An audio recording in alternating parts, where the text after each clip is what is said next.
شروع اللہ کے نام سے جو بڑا مہربان اور نہایت رحم کرنے والا ہے۔ حضرت ابو فاختہ سعید بن علاقہ کہتے ہیں کہ میں حضرت علی رضی اللہ تعالیٰ عنہ کے پاس تھا کہ حضرت علی رضی اللہ تعالیٰ عنہ نے میرا ہاتھ پکڑ کر کہا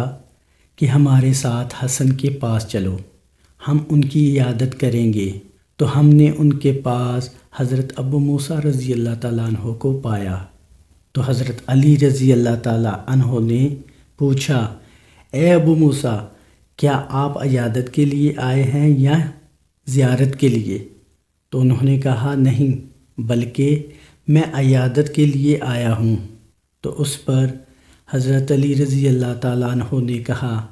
کہ میں نے رسول اللہ صلی اللہ علیہ وآلہ وسلم کو فرماتے سنا ہے کہ جو مسلمان بھی کسی مسلمان کی صبح کے وقت عیادت کرتا ہے تو شام تک 70,000 فرشتے اس کے لیے استغفار کرتے ہیں، اور جو شام کو عیادت کرتا ہے تو صبح تک 70,000 فرشتے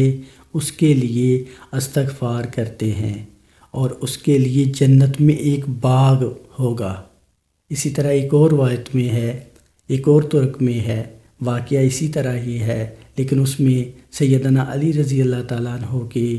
الفاظ کچھ اس طرح ہیں کہ نبی کریم صلی اللہ علیہ وآلہ وسلم کو فرماتے سنا کہ جو شخص جو مسلمان گھر سے کسی بیمار کی عیادت کی نیت سے نکلتا ہے تو اس کے ساتھ 70,000 رحمت کے فرشتے نکلتے ہیں،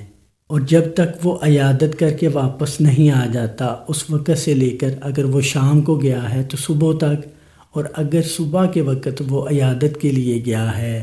تو شام تک وہ 70,000 فرشتے اس کے لیے استغفار کرتے ہیں، اور اس وقت تک اس کے ساتھ رہتے ہیں جب تک وہ واپس نہیں آ جاتا۔ تو عزیزان گرامی، یہ بہت ہی پیاری سنت جناب محمد رسول اللہ صلی اللہ علیہ وآلہ وسلم کی، آپ کی محبت حاصل کرنے کے لیے، آپ کی سنتوں پہ عمل کرنے کے لیے ہم اس عمل کو اپنی زندگی کا حصہ بنائیں۔ جہاں پہ یہ رسول اللہ صلی اللہ علیہ وآلہ وسلم کی ایک خوبصورت سنت ہے، وہاں پہ یہ اللہ عز و جل کے قرب کا ذریعہ بھی ہے۔ تو اللہ تعالی ہمیں اس پر عمل کی توفیق عطا فرمائے، آمین ثم آمین۔ تو پیارے دوستو، اس ویڈیو کو صدقہ جاریہ سمجھ کر لائک، شیئر اور چینل کو سبسکرائب ضرور کیجیے گا۔ جزاکم اللہ خیرہ۔